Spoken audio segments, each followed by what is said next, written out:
I'll guide you through how to make good images for Redbubble. If you found this helpful, don't forget to like and subscribe.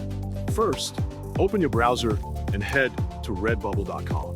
Click Sign Up and choose the Artist Sign Up option. Then, fill in your email, create a shop name, and set your password. Don't forget to check the agreement box and hit Sign Up. Now it's time to make your design. Open your favorite editing software. I'm using Adobe Photoshop for this tutorial. Start a new canvas and set the resolution to 4K to make sure your design looks sharp and professional on all products.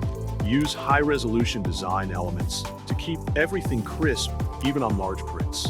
Once your artwork is finished, export the final result in a compatible format like PNG. Then, go back to Redbubble, click your profile icon, select Sell Your Art, and click Add Design. Upload your image, then fill in the title, description, and tags to help people discover your product. Then, agree to the terms of service and save your work. That's it. Now you're ready to start selling your high-quality designs on Redbubble.